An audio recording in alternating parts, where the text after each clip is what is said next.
proper meal? Is he fat? Is he thin? Did he teach you how to swim? Can he dance? Does he sing? Did he push you on a swing? How's your father? How's your father? How's your father?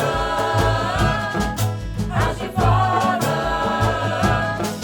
Is he there? Does he care? Did he hug you like a bear? Did he die? Did you cry? Did you get to say goodbye? Is he young? Is he old? Did he do what he was told? Is he this? Is he that? Can he be a proper brat? How's your father?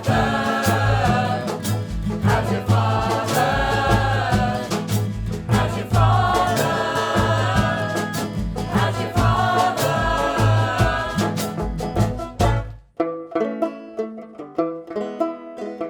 The Common Lot is a participatory theatre company based in Norwich, making shows with, for and about the people of Norwich.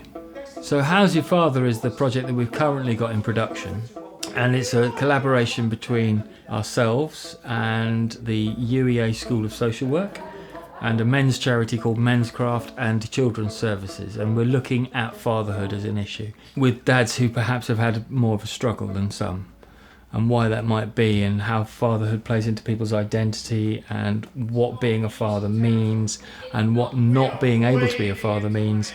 Talking about fatherhood means taking on a few big issues. Gender inequality, masculinity, feminism, Patriarchy, male privilege. I mean, looking after kids is more of a mum's job, isn't it?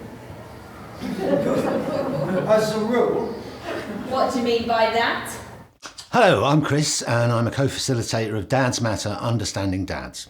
Now that's Norfolk Children's Services response to work with dads right the way across Norfolk. We often find that the dads come along and they're not really wanting to get it. It's another hoop that Children's Services have given them to jump through.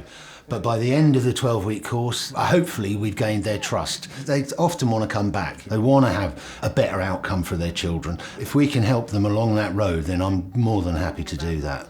I absolutely love my job, and I get the results at the end of that. Once they learn to trust us, because we're Children's Services, we're a grey, homogenous lump telling them to jump through hoops. Once they come through that door and understand, meet me and Trav. Travis is fairly eccentric and I'm not.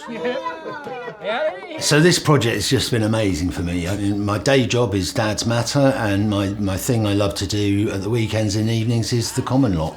And then two projects merging together has just been a dream come true.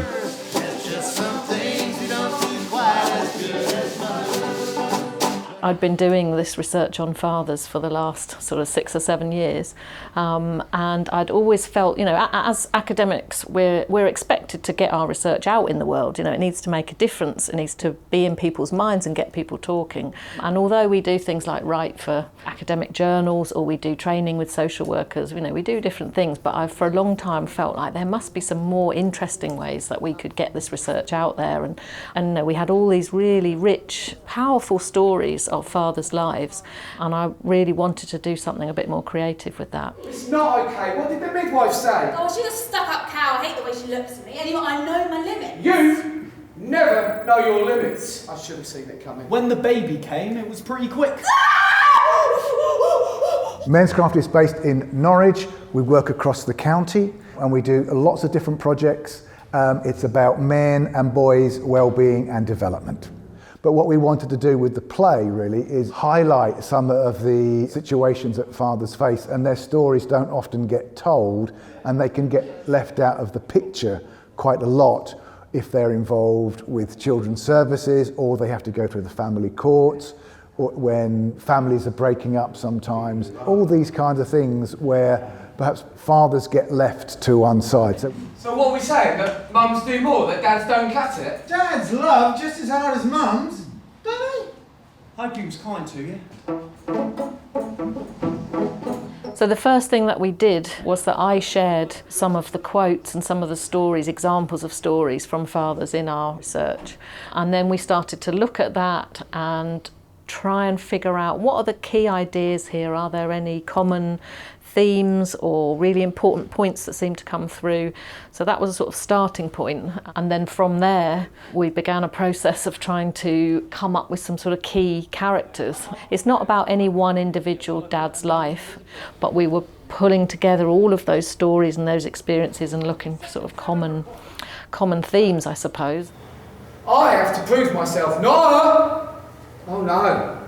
She's Mum, isn't she? So we did a lot of improvising and working together to kind of act out and just play around, try and build those characters. We need you to just calm down. It's all right, Don, it's all right. We need you. Look, Let him have a fan. who gives you the right? Come round here and tell us Go out. out in the Do you garden. want to go out and have a Just chill. fun? I'm kind of laughing, but I'm actually cringing. Yeah, welcome to our world. Yeah. Some of the stories are about what happens to dads when there's a social worker involved or when a court is involved.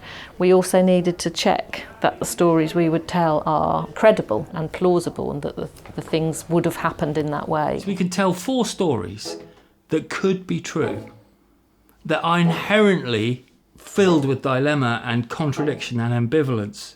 And that's really interesting. We're not trying to resolve the issue, we're trying to raise the issue.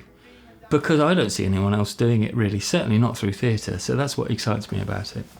I'm personally really looking forward to it. It kind of validates a lot of the experiences that I've gone through as a father and really encourages us to speak out and say, well, actually, we are important as well. I've been touched to hear some of the the men in the audience, whether they're talking about themselves as fathers or that they've not become fathers yet, but they're thinking about that. So it's just been really interesting to hear some of the things that have resonated with them, question how it's going to be for them. I found it very moving. It's on the one hand, it's a very serious subject. It was poignant.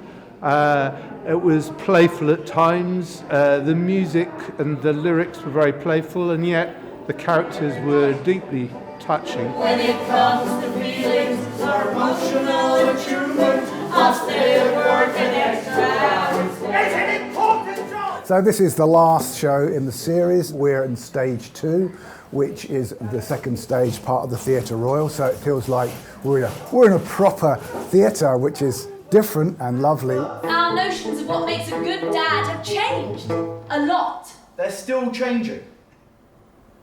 What's your dad like? People have really enjoyed it and they found it thought-provoking, which is the main thing. I've been surprised. It's been surprising how well it's gone down for me.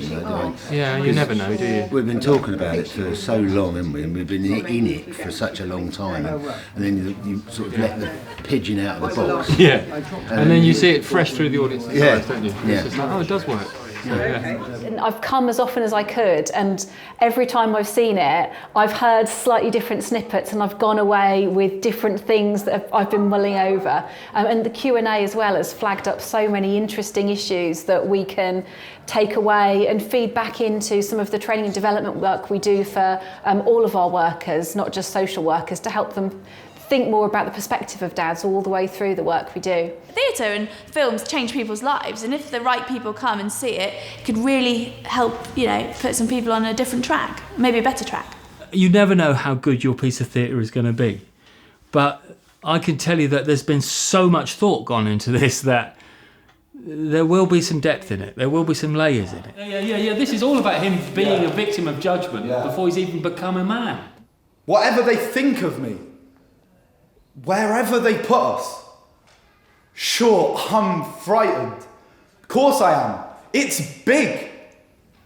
But this is one label that I'm proud to wear. I'm gonna be Dad.